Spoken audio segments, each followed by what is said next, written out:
안녕하세요. 이혼을 한 지 5년이 다 되어가는 30대 여자입니다.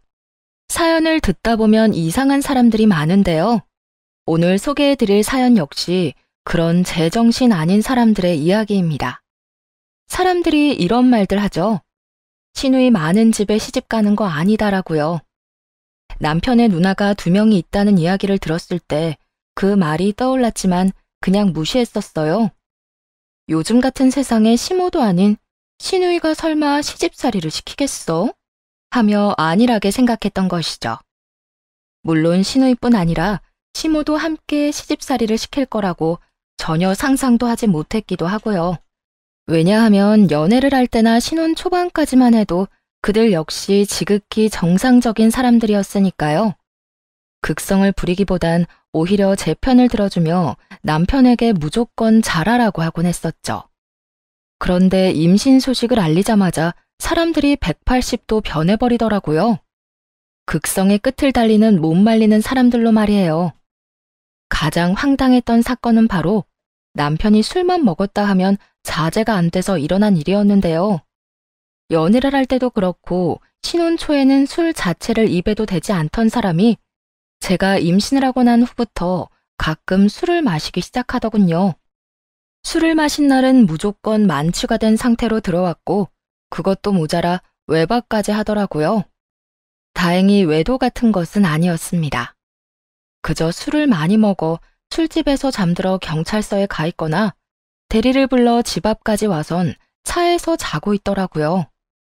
위험한 일이 일어난 것은 아니었지만 그쯤 되니 걱정이 될 수밖에 없더라고요. 워낙 세상이 험하기도 했고 맨정신도 아닌 사람이 무방비한 상태로 길거리를 배회할 것을 생각하니 아찔하더군요. 여보, 요즘에 무슨 일 있어? 무슨 술을 그렇게 마시고 다녀? 회사 생활 안 해본 사람처럼 왜 그래? 일 마치고 회사 사람들이랑 술도 한잔하고 해야 친분도 돈독해지고 일할 때 도움 구하기도 편한 거 잘 알잖아. 회사 입사한 지가 6년 차인데 이제와 다시 쌓을 친분이 있다니 변명이 참 진부하더군요. 거기서부터 따지고 싶었지만 싸우고 싶은 마음은 전혀 없었기에 될 수 있으면 좋은 말로 남편을 설득하려고 했습니다. 친분 다지는 것도 좋은데 좀 적당히 먹었으면 좋겠어. 필름 끊길 때까지 마셔서 차에서 잠든 적도 많고 경찰서까지 갔었잖아. 몸도 몸인데 그러다 위험한 일 생길까봐 걱정돼서 그래. 요즘 세상이 많이 험하잖아. 걱정도 팔자다. 이때까지 술 먹고 필름 끊겼어도 그런 위험한 일 생긴 적 없었으니까 걱정하지 마. 그래도 이때까진 아무 일 없었어도 앞으로는 어떻게 될지 모르는 거니까 조금만 줄여주면 안 돼? 아, 진짜. 그런 일 없다니까. 그렇지 않아도 피곤해 죽겠는데 왜 안 하던 잔소리를 해? 그냥 하던 대로 가만히 있어. 어울리지도 않는 잔소리 좀 하지 말고 말이야.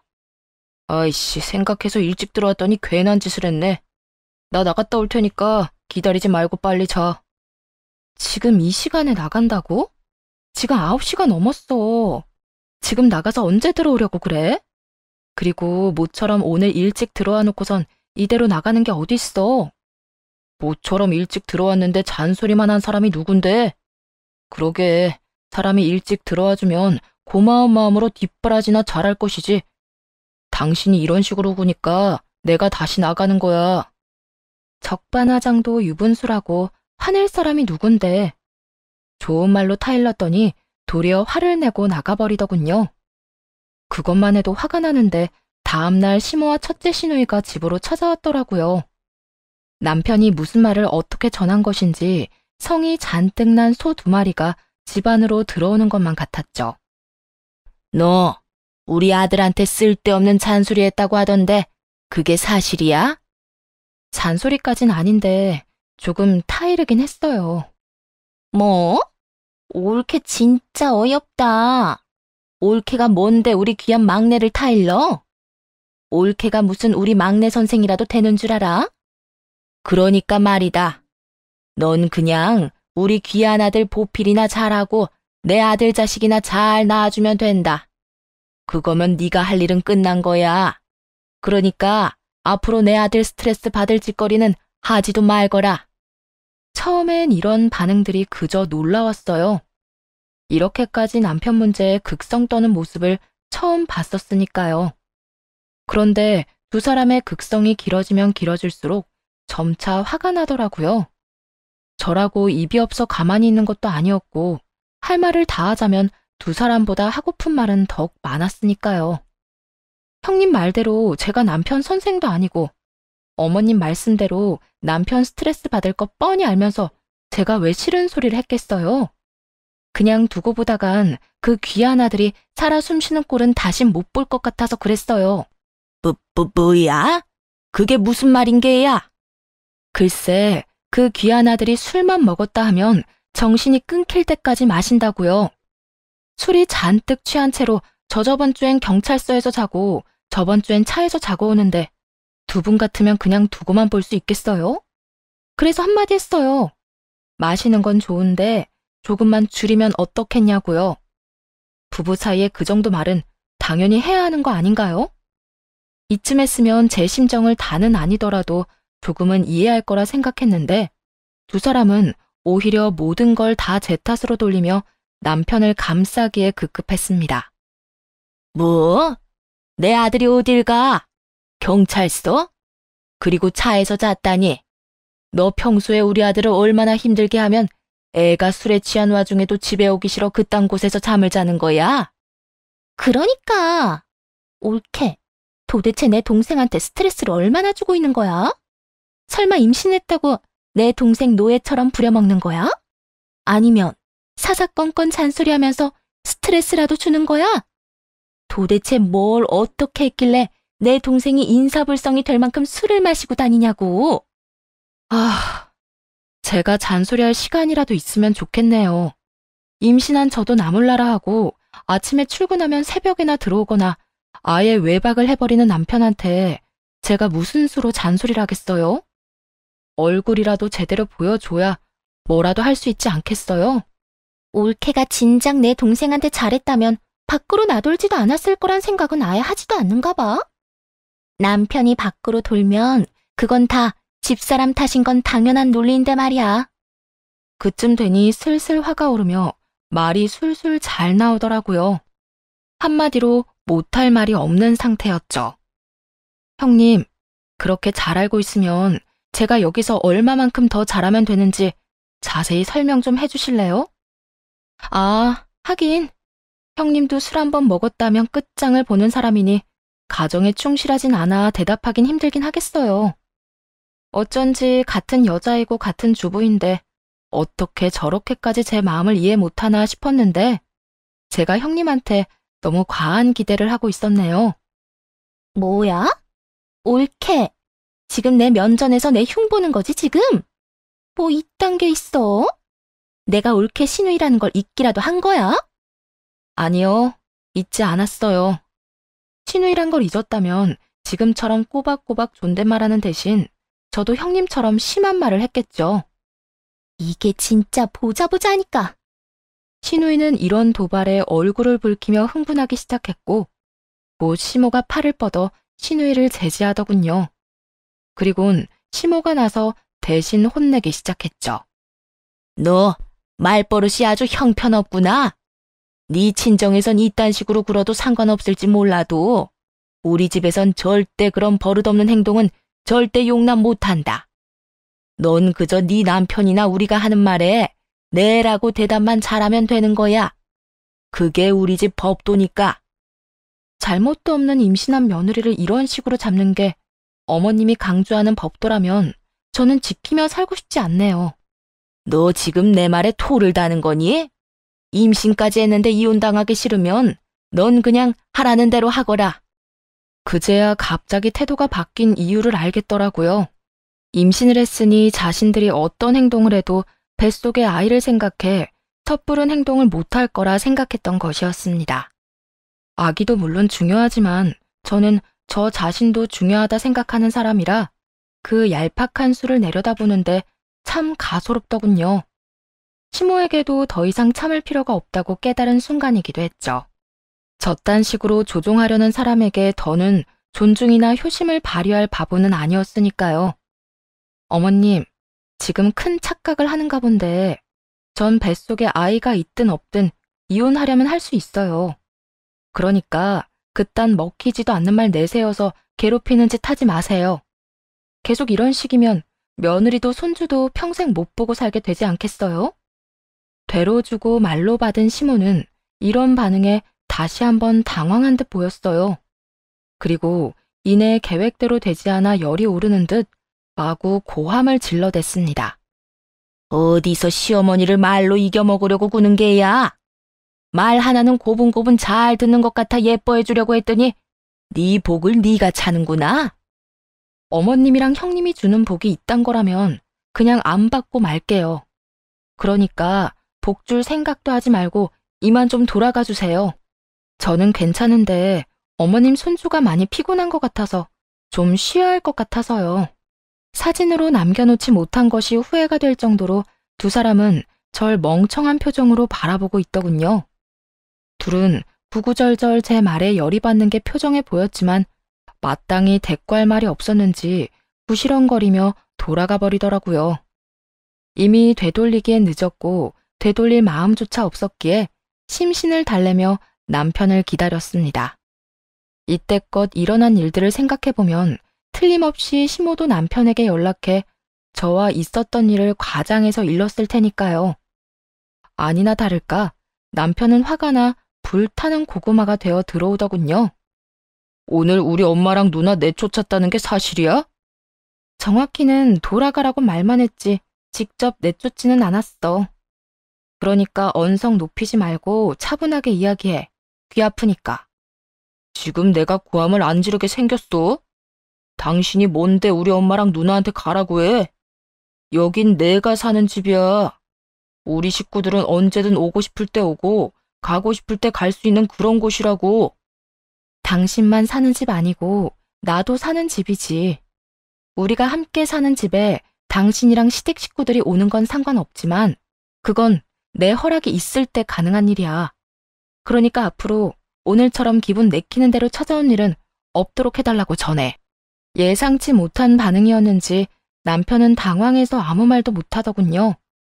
한땐 시댁 식구들과 잘 지내보려 노력했던 제 모습과 달라도 너무 다른 모습이었기에 더욱 당황한 듯했죠.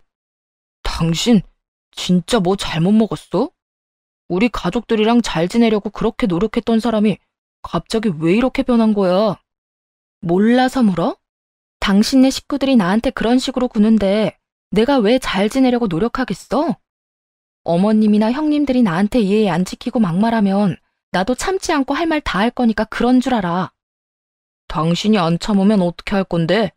뭐, 또 우리 가족들 내쫓기라도 하겠다는 거야? 한 번이 어렵지 두 번째는 좀 더 쉽지 않겠어?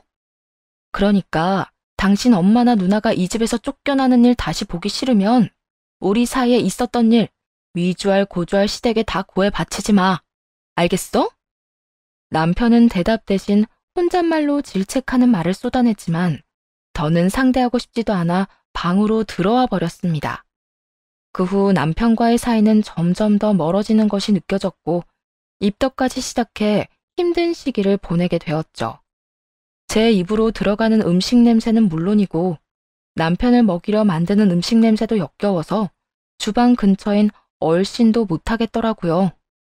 특히나 밥 냄새가 얼마나 역한지. 본의 아니게 남편은 집에서 밥상 구경도 못하는 상황이 되었죠. 자기 피출 때문에 일어난 자연스러운 일이니 남편도 그 정도는 이해하겠거니 했는데 며칠 뒤 시모가 짐까지 싸서 왔더라고요. 남편이 또 시모에게 하소연을 한 것이었죠. 세상에, 너 혼자 임신하는 것도 아니고 너처럼 유난 떠는 애는 또 없을 거다. 아무리 입덧이 심하다고 해도 남편 밥까지 굶기는 애가 어디 있니? 그러다 귀한 내 아들 몸이라도 상하면 네가 책임질 거니? 유난이 아니라 입덧이 심한 걸 제가 어떻게 하겠어요? 그리고 어머님 귀한 아들은 제가 변기통을 붙잡고 살든 말든 밖에서 끼니 잘 해결하고 다니니까 그런 걱정은 안 하셔도 될 것 같은데요. 그거야 네 생각이지. 난 내 아들이 바깥 음식만 먹고 사는 꼴 절대 못 봐. 앞으로 내가 이 집에 있으면서 내 아들 밥 해줄 거니까 그런 줄 알아라. 본인의 할 말만 끝낸 시모는 무작정 밀고 들어와서는 작은 방에서 짐을 풀기 시작했고 전 남편을 안방으로 데리고 왔죠. 이제 어떻게 할 거야? 내가 말했지? 우리 집에서 일어나는 일 당신 엄마한테 다 말하지 말라고. 그렇지 않아도 몸도 마음도 힘든데 어머님이랑 어떻게 같이 지내? 뭘 그렇게 부정적으로만 생각하냐? 좋은 쪽으로 생각도 좀 해라. 당신 이따 심해서 아무것도 못하는데 우리 엄마가 저렇게 와서 밥도 해주고 집안일도 해주면 서로 좋은 거 아니야? 이왕 이렇게 된 거 좋게 생각해. 입장 바꿔서 생각해봐. 당신 같으면 우리 엄마가 나 돌봐준다고 우리 집에 와서 살림 살아주면 당신은 안 불편하겠냐고. 나는 고마울 것 같은데. 그러니까 당신도 그냥 고맙게 생각하고 한동안만 이렇게 지내. 나 밖에서 먹는 음식 지겹단 말이야. 당신 생각만 하지 말고 내 생각도 좀 하라고. 자기 생각만 하는 인간이 졌단 말을 하니 기가 막혔지만 일단 두고 보기로 했습니다. 더는 싸울 힘이 없기도 했고 쫓아내기에도 너무 늦은 시간이었으니까요. 그런데 시모는 바로 다음 날부터 이런 결정을 후회하게 만들더군요. 새벽 4시부터 일어나 남편이 좋아한다며 청국장, 된장찌개, 신김치찜 등등 냄새가 강한 음식만 만들기 시작하는데 고문이 따로 없더라고요. 어머님, 저 입덧 심한 거 뻔히 알면서 꼭 이런 냄새 나는 음식을 새벽부터 해야 해요. 냄새도 안 빠져서 하루 종일 고문이라고요. 우리 아들이 좋아하는 음식 좀 해주겠다는데 내가 네 허락까지 맡아야 해? 정 힘들면 숨을 작게 쉬면 되지 않니? 아니다. 차라리 휴지로 코를 막고 있거라. 그러면 되겠네. 지금 그걸 말이라고 하세요? 어머님이 아들 생각해서 음식하는 거 이해 못하는 건 아닌데 자극적인 향이 나는 음식만 좀 피해주세요. 어려운 부탁도 아니잖아요. 싫다. 난 네가 뭐라고 하든 내 아들이 좋아하고 내가 좋아하는 음식 계속 만들 거니까 그런 줄 알고 네가 견디거라. 고마운 줄 알아. 처음 여기 올 때까지만 해도 다 너한테 시키려고 했는데 네가 한 음식이 우리 입맛에 맞을 것 같지도 않아서 꾹 참고 내가 직접 하는 거니까. 어찌나 뻔뻔하게 나오는지 말로는 내쫓는 것도 불가능해 보이더라고요. 그래서 친정엄마를 집으로 불렀네요. 서로 불편하게 한번 지내보자는 맞불 작전이었죠. 사정을 들은 엄마는 한 걸음에 집으로 짐을 싸서 오셨고 시모와 남편은 꽤나 당황한 듯 보였어요. 우리 엄마도 있는데 장모님까지 부르면 어떡해. 임신한 건 난데 어머님이 당신만 챙기길래 나도 챙김받고 싶어서 우리 엄마 불렀어. 당신 말처럼 살림도 살아주고 서로 좋잖아? 그리고 언제는 우리 엄마가 도와주면 고맙다고 했던 사람이 누군데 이제 와서 오는 소리래? 그땐 당신이 진짜 장모님을 부를 거란 생각을 못했으니까 그렇지. 하여튼 나랑 우리 엄마 불편하니까 장모님 당장 돌아가시라고 해. 삼아, 나도 어머님 때문에 새벽부터 토하는 게 일이라도 가라는 말 안 하고 꾹 참고 있잖아. 그러니까 당신도 참아. 적어도 당신은 나처럼 토하지는 않잖아? 당신 진짜 이렇게 치사하게 굴 거야? 이렇게 굴 거야. 그러니까 당신이 결정해. 우리 엄마, 어머님, 당신, 나 이렇게 넷이 오손도손 같이 살든지 그게 싫으면 어머님 집으로 돌려보내고 우리 엄마도 돌려보내든지. 그래, 좋아. 넷이 함께 지내보자고. 당신이 이런다고 내가 우리 엄마를 돌려보낼 것 같아? 이렇게 큰 소리를 텅텅 치던 남편은 일주일도 채 버티지 못하고 백기를 들더군요. 시모에게 돌아가달라고 말을 한 것이었어요. 제 계획대로 된 상황이 마음에 들지 않은 시모는 욕이란 욕은 다 하더라고요. 그것도 감히 친정엄마가 버젓이 두 눈을 뜨고 있는 데에서 말이죠. 이 고약한 것, 끝까지 이 시어머니를 이겨먹고 쫓아내는구나. 넌 꼭 벌 받을 것이야. 어른을 이런 식으로 대접하고 잘 되는 사람 단 한 사람도 본 적이 없어. 시모의 말에 제대로 자극이 된 엄마는 제 앞으로 막아서며 시모에게 그대로 갚아주기 시작했습니다. 임신한 며느리한테 말씀이 너무 심하신 거 아닙니까? 아무리 화가 난다고 해도 그런 말은 생각으로나 하지 직접 입 밖으로 내뱉는 사람은 처음 봐서 지금 좀 많이 당황스럽네요. 그리고 따지고 보면 지금 사돈이 화낼 상황이 아니라 제 딸아이가 화낼 상황 아닙니까? 애초에 허락도 없이 짐부터 싸서 들이닥친 거라고 들었는데 아무리 애들 집이라도 그런 무례한 행동은 하면 안 되죠. 교양 떨어지게. 앞으론 서로 조심하면서 살았으면 합니다. 사돈도 알다시피 어른들이 개입하기 시작하면 우리 자식들이 제대로 못 살게 될 테니까요. 지금처럼 말이에요. 그렇게 말씀하시면 제가 너무 섭섭합니다, 사돈. 저는 며느리가 입덧을 핑계로 제 아들을 굶기고 있다고 해서 그저 도움을 주려고 왔던 것뿐이라고요. 입덧은 핑계가 아니라 사실이고 도움이 안 됐으니 제가 드리는 말입니다. 사돈이 하는 음식들 때문에 제 딸아이는 구역질을 하고 저렇게 몸이 힘들어지다간 뱃속의 아기도 위험해질 텐데 그때 되면 그 일을 어떻게 책임지려고 그러세요? 제 딸아이한테 말씀하시는 것도 그래요. 태교가 얼마나 중요한데 임신한 애한테 그런 심한 말을 아무렇지도 않게 하는지 저는 도무지 이해가 되질 않네요. 그거야. 저도 화가 나니까 그랬죠. 오죽하면 제 귀한 손주 품은 애한테 그런 말까지 했겠습니까? 아, 그래요? 그러면 입장 바꿔서 한번 생각해 보실까요? 저도 지금 화가 많이 나는데 저도 사돈의 귀한 아들한테 자기 엄마 하나 못 막아서 내 딸 고생시킨다. 이렇게 멍청하게 굴 거란 걸 알았으면 이딴 결혼시키지도 않았을 거다. 이런 막말들 하면 사돈 기분 좋을 것 같습니까? 서로 귀하게 키운 자식 흉보고 상처 주는 일은 더는 없었으면 합니다. 시모와 엄마 사이엔 눈으론 보이지 않는 불꽃이 일어나고 있었고 남편도 상황의 심각성을 눈치챘는지 황급히 시모를 데리고 나가더군요. 엄마도 시모가 가는 걸 확인하고서야 집으로 가셨고요. 그렇게 큰일도 해결됐고 약해진 몸을 회복하는 데 시간을 보내고 있는데 남편이 또 사고를 치더라고요. 그건 바로 상의도 없이 4천만 원도 넘는 새 차를 사버린 것이었죠. 돈이 어디서 나서 차를 바꾼 거야? 저거 4천만 원도 넘는 차 아니야? 어디서 나긴 모은 돈이지. 우리 돈에서 마음대로 뺏은 거 아니고 나 이번에 보너스 받은 거랑 총각 때부터 차 사려고 모은 적금 만기가 되어서 바꾼 거니까 뭐라고 할 생각하지 마. 아무리 당신 돈이라도 그렇지 상의 정도는 좀 해주지 그랬어.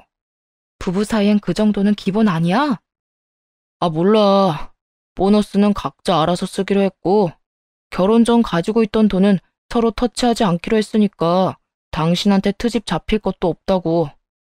그리고 들어보니까 아기 태어나면 다들 큰 차로 바꾼다고 하더라. 아기 짐 때문에 작은 차론 어림도 없다던데. 겸사겸사 내 돈으로 바꾼 거니까 당신은 그냥 나한테 고마워나 해. 날 위해서가 아니고 당신이랑 우리 아기를 위해서 바꾼 거니까. 상의도 없이 그렇게 큰 돈을 써버린 건 화가 나긴 했지만 잔고를 확인해보니 부부 돈을 건드린 것도 아니었고 본인 돈으로 해결했다고 하니 그러려니 하고 넘어가기로 했습니다. 그리고 몇 달이 지났어요. 주말이라 늦잠을 자는 남편을 두고 산책을 다녀왔는데 어느새 일어난 남편이 제가 들어오는 것도 모르고 통화를 하더라고요.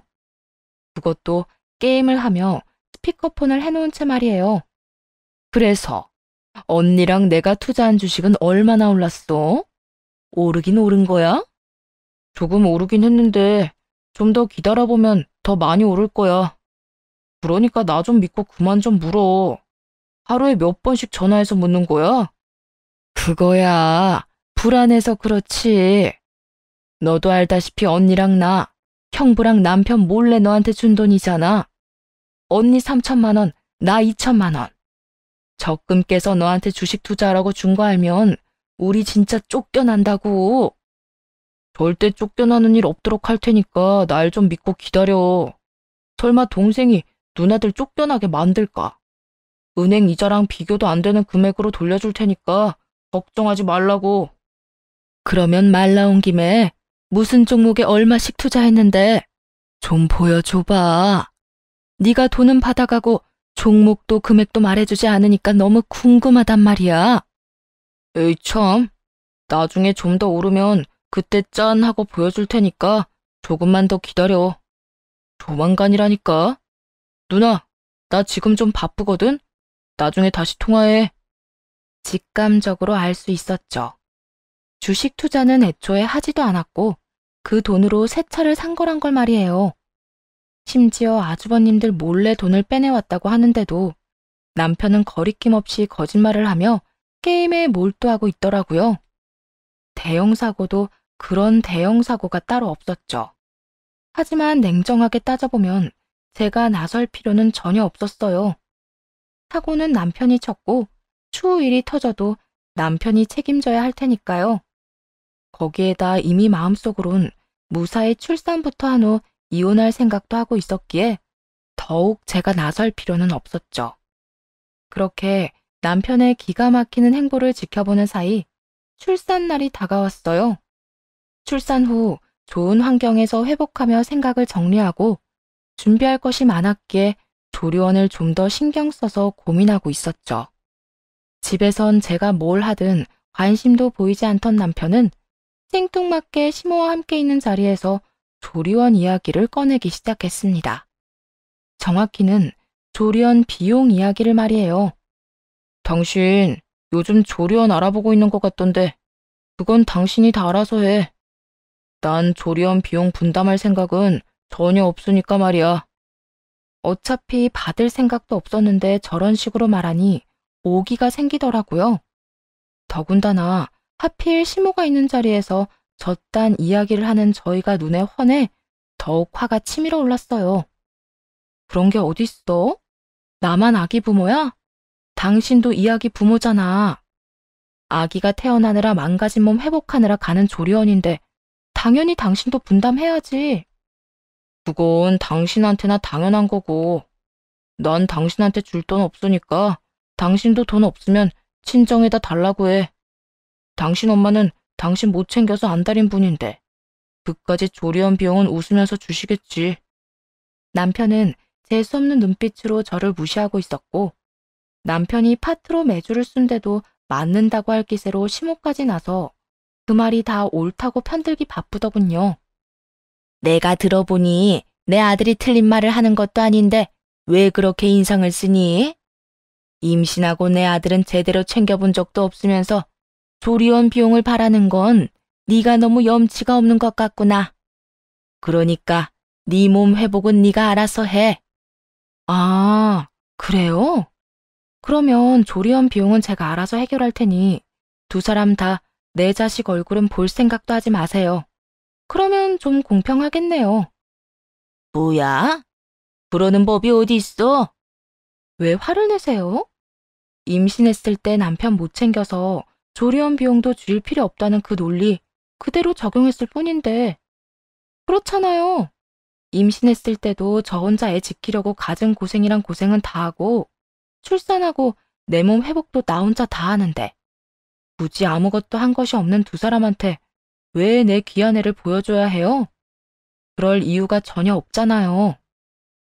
이게 보자보자하니까? 네, 될 수 있으면 그렇게 계속 두고만 보세요. 어머님 아니라도 지금 제 머릿속이 여러 가지로 복잡하니까 뭘 하지도 말고 저한테 뭘 바라지도 말고 그냥 두고만 보시라고요. 저도 지금 홧김에 무슨 짓을 어떻게 할지 저 자신이 무섭거든요. 언성을 높이기 시작하자 남편이 나서 시모의 편을 들며 고함을 지르더군요. 당신 진짜 눈에 뵈는 게 없어? 어디서 우리 엄마한테 언성을 높여?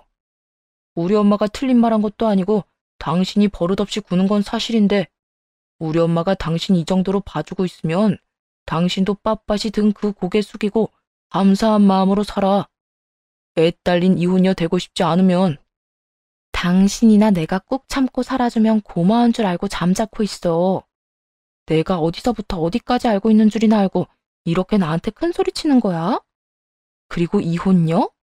내가 그까짓 이혼녀가 되는 게 겁나서 참고 있는 줄 알아? 그딴 거 겁 하나도 안 난다고 했지. 난 그저 출산부터 무사히 하려고 참고 있는 것뿐이라고. 남편과 고성이 오가는 사이 시모는 달려들려고 하더라고요. 이게 누구 앞에서 감히 내 아들 말에 토를 달아? 이 버릇없는 것, 오늘 내 손맛 좀 봐라. 시모는 있는 힘껏 제 머리카락을 잡고 휘둘기 시작했고, 그렇지 않아도 부른 배로 중심을 잡기 힘들었던 상황이라 힘 한 번 제대로 쓰지 못하고 이리저리 끌려다녔죠. 그렇게 시모에게 당하고 있는데도 남편은 태연하게 앉아 물이나 마시고 있었더라고요. 보고만 있지 말고 어떻게 좀 해. 이러다 아기 잘못되면 책임질 거야? 네가 네 입으로 말했잖아. 너 혼자 그 아기 지키느라 고생 많았다고. 이번에도 혼자 힘으로 잘 지켜봐. 무조건 어떤 일이 일어나도 이혼만큼은 꼭 하겠다고 다짐하는 그 순간, 배에서 참을 수 없는 고통이 느껴지더니 정신이 아득해졌습니다. 힘겹게 눈을 뜨니 병원이더라고요. 결국 저는 쓰러진 것이었고 급하게 병원으로 옮겨 가즈네를 써봤지만 아기는 지킬 수 없었다고 하더군요. 상황을 그렇게 만든 장본인들은 머리카락도 보이지 않았고 그 병실에서 혼자 기를 쓰며 이혼을 준비했습니다. 그 사이 퇴원을 하게 되었고 몸 회복과 이혼 준비가 끝나는 대로 소송을 시작했네요. 그와 동시에 아주버님들께 다 연락을 돌려 자신들도 모르게 깬 적금의 행방에 대해 낱낱이 알려드렸죠. 적금을 몰래 깼다는 것도 충격을 받은 듯 했는데 그 돈이 남편에게 흘러들어가 남편이 타고 다니는 차를 구매하는 데 썼다는 대목을 전해줄 땐 거의 목덜미 잡고 넘어가기 직전이더군요. 혹시나 시누이들이 거짓말로 상황을 모면할 수도 없게끔 남편과 시누이들이 나눈 카톡 그리고 남편의 차 사진까지 다 보내버렸습니다. 복수의 시작치곤 통쾌한 흐름이었죠. 시누이들은 나란히 아주버님의 질책을 받게 되었고 시누이들은 남편을, 아주버님은 저를 불러다 같이 한자리에 모이게 됐습니다. 일종의 사건의 진실을 파헤치기 위한 자리였죠. 올케가 내 남편한테 한 말이 다 사실이야? 내 동생이 우리가 준 돈으로 주식 투자 안 하고 차 샀다는 말 다 사실이냐고? 그게 그렇게 궁금하면 옆에 눈치 살피느라 바쁜 동생한테 직접 물어보세요. 애먼 사람 추궁하지 말고. 너 입만 다물고 있지 말고 무슨 말이라도 해봐. 정말 올케 말이 다 사실이야? 우리 돈으로 네 차 산 거 맞냐고? 뭘 물어봐? 야, 휴대전화 꺼내. 주식 어플 있을 거 아니야? 그거 보여줘. 당장. 두 사람은 남편을 매섭게 몰아붙였고 결국 남편은 자신의 입으로 실토를 하더라고요. 그게 다 사실이야. 주식 투자한 게 아니라 차 샀어. 미안해. 남편의 말이 끝나자마자 그곳은 아수라장이 되었습니다.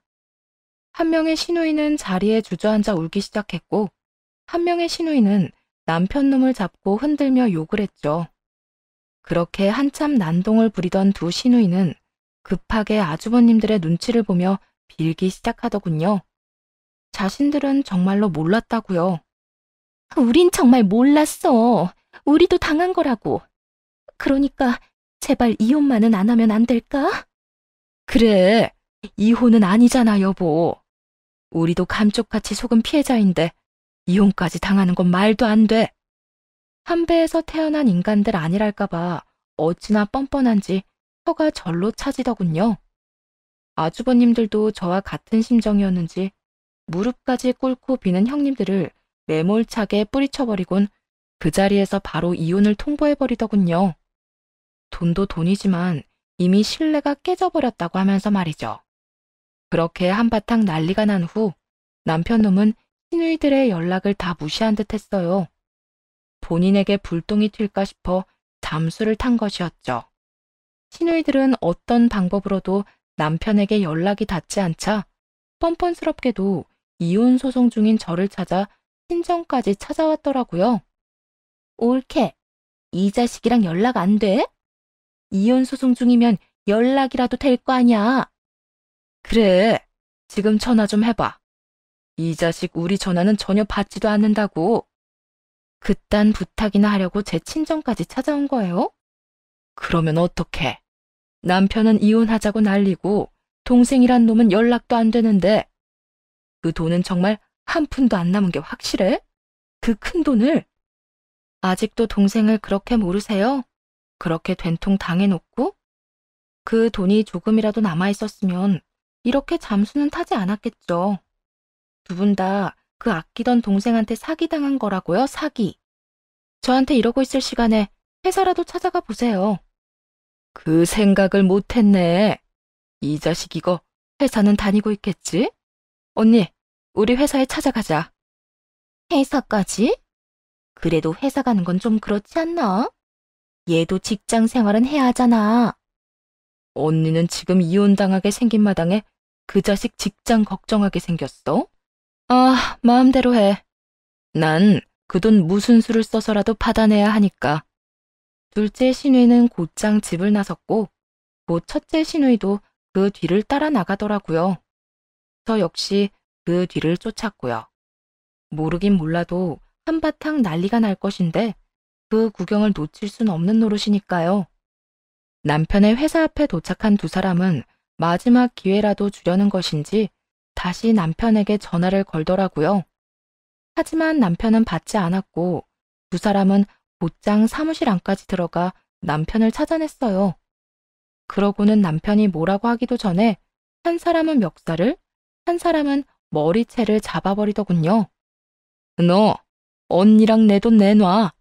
돈 내놓으라고. 네가 어떻게 우리한테 이럴 수가 있어? 너 때문에 나나 둘째나 이혼당하게 생겼다고. 지금이라도 그 돈 다 토해내면 동생 취급은 해줄 테니까 돈 내놔. 누나들 왜 이래? 이러다 나 다치면 누나들이 책임질 거야? 너 언니가 하는 말 못 들었어? 지금 네가 다치는 게 문제인 줄 알아? 우리 이혼당하게 생겼으니까 돈 내놓으라고. 그 돈이 어디 있어? 차 사는데 다 쓰고 없어. 지금 차 팔아도 그 돈이 나오지도 않고. 그러니까 이왕 이렇게 된 김에 그냥 이혼해. 돈은 동생한테 좋은 선물 하나 해줬다고 생각하고 그렇게 귀한 동생이라고 노래를 부르더니 그 정도도 못 해주냐? 이게 아직도 정신 못 차리지? 오늘 너 죽고 나 사는 거야. 그야말로 개판도 그런 개판이 또 없었습니다. 그렇게 한참 드자비가 계속되던 그때 남편의 사무실에 있는 사람들이 하나 둘 수군거리기 시작하더라고요. 지금 누나들 돈 떼먹었다는 거 맞지? 나한테도 지난달에 30만 원 빌려갔었는데 그것도 떼먹히는 거야? 박 대리도 나도 저번 주에 20만 원 빌려줬어. 월급 나오면 갚는다고. 나도 빌려줬는데 뭐야, 돈 안 빌려준 사람이 있긴 있는 거야? 네, 그래요. 남편 놈은 누나들 돈을 떼먹은 것도 모자라 사무실 사람들 돈까지 한 푼 두 푼 빌려 갚지 않던 상황이었어요. 하루라도 빨리 이혼 준비를 한 것이 천만다행이란 생각이 들더라고요. 자칫하면 저 오물을 함께 뒤집었을 뻔했으니 말이에요. 그 후 소송은 저의 대승소로 끝이 났고 이혼이 확정될 때쯤엔 전 남편은 회사에서 잘리고 가족들에게도 한때 동료였던 사람들에게도 빚잔치가 열렸다고 하더군요. 그리고 얼마 후에는 전 시누이들도 차례대로 이혼을 당하게 되었다는 이야기를 듣게 되었고요. 그리고 그렇게 귀한 아들 타령을 하던 전 시모는 그 귀한 아들 때문에 두 딸을 반품받아 꼼짝없이 끼고 살게 되었다고 하더군요. 그렇게 통쾌한 복수를 끝내고 일상으로 돌아가기 위해 무던히 애쓰고 있는데 전 남편이 찾아왔더라고요. 들리는 소문엔 빚쟁이들에게 쫓겨 가족들도 배신하고 잠수를 타 연락조차 되지 않는다고 하더니 꼴을 보니 고생 꽤나 하고 있는 모양이었어요. 쫓기는 신세라고 들었는데 왜 찾아온 거야? 상황이 이렇게 되니 당신이 너무 보고 싶더라고. 지난 날이 후회가 되기도 했고 말이야. 우리 아기 일은 내가 미안해. 그때 내가 우리 엄마 말렸어야 했는데. 아기까지 들먹이며 후회하는 척을 하는 전 남편을 보는데 부하가 치밀어 오르더군요. 그대로 남편의 뺨을 올려붙이며 고함을 질렀네요. 감히 내 앞에서 아기 이야기를 꺼내? 아무리 양심이 없고 뻔뻔해도 그렇지. 그 이야기는 네가 꺼내면 안 되는 거 몰라? 이제 와서 뭐? 미안? 기고 있네. 내가 아는 너는 그런 일을 미안해할 인간이 아니야. 진짜 미안했다면 우리가 이혼 소송을 하던 그때 미안하다는 말 한마디 정도는 했겠지. 어떻게 해서든 위자료 한 푼 아껴보려고 발악하는 게 아니라. 고함을 지르는 내내 뺨을 만지던 전 남편은 제 이야기가 끝나기 무섭게 무릎을 꿇고 빌기 시작하더라고요. 내가 미안해. 내가 다 잘못했어. 당신이 이 말 안 믿을 거 잘 아는데 이번엔 진짜 진심이니까 믿어줘. 그래, 진심이라고 치자. 난 더는 너랑 할 이야기 없는데 너도 할 말 다 했으면 가봐. 그렇게 문을 닫고 들어가려고 했고 전 남편은 황급히 바짓가랑이를 붙잡고 늘어지기 시작했습니다. 나 할 말 남았어. 내가 다 잘못했고 반성도 충분히 했으니까 나 좀 용서하고 다시 받아주면 안 될까? 뭐라고? 용서라고 했니 지금? 나 진짜 반성 많이 했어. 이혼하고 난 후에 단 하루도 반성하지 않은 날이 없다고. 그러니까 나 좀 받아줘. 나 진짜 오갈 데가 없어. 반성이 충분하다는 걸 왜 당신이 결정해? 이래서 죄 지은 것들은 상종하면 안 돼. 눈 마주치고 말 좀 섞어주면 자기들 마음대로 용서받았다고 착각을 한다니까. 야, 잘 들어. 난 네가 반성했다는 그 말 믿지도 않고 설령 진짜 반성을 했다고 한들 그 시간은 충분하지 않아. 그러니까 살아있는 모든 날 동안 반성하면서 살아. 날 지킬 생각도 없었고 네 새끼도 지키지 못했던 그날을 두고두고 떠올리면서 평생을 반성하고 살란 말이야. 그래, 평생 반성하면서 살 테니까 당신 곁에만 있게 해주면 안 될까? 곁에만 있게 해주면 내가 평생 반성하면서 당신한테 잘하고 살게. 맹세할 수 있어. 네가 맹세를 하든 각서를 쓰든 난 네 말 못 믿고 곁에 둘 생각도 없어. 네 가족한테도 사기치고 잠수 탄 놈을 내가 왜 믿어줘야 해? 그렇게 오갈 데가 없으면 네 집에나 가. 네 누나나 네 엄마가 일을 바득바득 하면서 널 애타게 기다리고 있을 테니까. 내 사정 뻔히 알면서 그 집에 가라는 말이 나와? 나 그 집에 가면 맞아 죽어. 그러지 말고 나 좀 받아줘, 응? 전 남편은 폭이란 모르는 사람처럼 굴기 시작했고 그 순간 제가 부른 사람이 저희 앞에 도착했습니다. 그건 바로 둘째 시누이였어요. 네, 전 남편이 찾아온 걸 알자마자 바로 시누이에게 연락을 했고 전 남편과 실랑이를 하며 붙잡아두고 있었던 것이었죠. 전 남편은 전 시누이를 발견하고 도망을 치려고 했지만 전 붙잡고 놔주지 않았습니다. 너 이 자식 잘 걸렸다. 누나들 줄줄이 이혼시켜놓고 잘못했다고 빌지는 못할 망정 잠수를 타? 네가 그러고도 인간이야? 내가 빌어봤자 달라질 것도 없잖아. 그리고 누나들이나 빚쟁이들이 하루가 멀다고 괴롭히는데 어떡해. 그대로 있으면 잡아먹히게 생겼는데. 이 자식이 그래도 뚫린 입이다 이거지? 우리 너 때문에 이혼당한 것도 모자라 위자료 낸다고 빚까지 냈어. 다 네 탓이니까 네가 다 갚아. 뭐라도 해서 네가 다 갚으라고. 누나들 때문에 회사까지 잘렸는데 무슨 수로 갚아. 난 못 갚아주니까 누나들이 알아서 해. 자기의 일은 스스로 하자. 몰라? 이토록 전 남편은 뻔뻔함의 극치를 달리고 있었고 전 시누이도 무언가 결심한 듯 전 남편의 머리채를 잡아 끌며 이렇게 말하더군요. 너 도저히 안 되겠다. 경찰서 가. 가서 이야기해. 너 우리한테 한 짓 엄연히 사기라고. 가서 콩밥을 먹이든 돈 갚겠다는 각서를 받아내든 할 테니까 각오해. 누나, 이러지 마. 내가 잘못했어. 못 믿어. 안 믿어. 뭘 하든 경찰서부터 가. 그렇게 신우이의 손에 끌려간 전 남편은 경찰서까지 가 일용직을 해서라도 돈을 갚겠다고 각서를 쓰고 풀려났다고 하더군요. 그래서 그 돈을 착실하게 갚았냐고요? 아니죠. 일을 하러 나간다며 나간 전 남편은 또다시 도망을 갔고 가족들의 마지막 믿음마저 저버렸다고 하더라고요. 배신할 사람이 없어 가족 뒤통수를 치고 그것도 한 번도 아니고 여러 번 배신하는 전 남편을 보며 참으로 대단한 인간이다 생각했네요. 저는 이혼을 하며 회사를 그만뒀고 전 남편이 한 번 찾아온 이후 겸사겸사 한적한 동네로 이사를 했습니다. 몸조리를 끝낸 후 받은 위자료로 작은 가게를 차려 지금은 대략 5년 가까이 운영하고 있어요. 소위 말하는 대박이라는 말이 나올 정도로 장사가 잘 되는 건 아니지만 혼자 먹고 살 만큼은 벌며 살고 있네요. 최근 들어 건물주 아들이라는 사람이 가게에 자주 오곤 하는데요. 처음엔 부담스러웠는데 자주 찾아와 말을 걸곤 하니 금세 친해지게 되었지 뭐예요? 하루가 멀다고 가게로 오는 그 사람에게 이렇게 물어본 적이 있어요. 그런데 왜 이렇게 자주 오는 거예요? 사는 집이랑 여기랑 거리가 가까운 것도 아니라면서요. 그러니 이렇게 대답하더라고요. 그거야, 사장님이 직접 만들어주는 커피가 맛있어서 그렇죠. 내가 커피를 진짜 좋아해서 이 집 저 집 다 다녀봤는데 사장님 커피가 제일 맛있어요. 그리고 사장님이랑 수다 떠는 것도 재밌고. 내일 또 찾아와도 되죠? 아무래도 저한테 관심이 있는 것 같죠?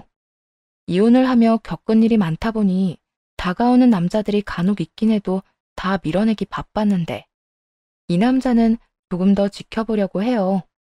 가진 것에 비해 소탈하기도 하고 이야기도 잘 통하고 무엇보다 웃는 모습이 참 예쁘거든요.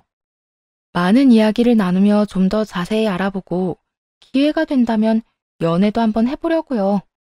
5년이나 지났으니 연애 정도는 스스로에게 허락해도 되지 않을까요? 많은 일을 겪고 이혼을 할 때까지만 해도 제가 이렇게 잘 살 수 있을 거란 생각도 못 했는데 5년 동안 앞만 보고 열심히 살다 보니 가끔은 이처럼 행복한 날들도 있더라고요. 물론 제 곁을 떠나간 아기를 생각하면 아직도 눈물 흘리는 날도 있지만 제대로 된 준비가 되었을 때 다시 찾아오려고 잠시 이별했다고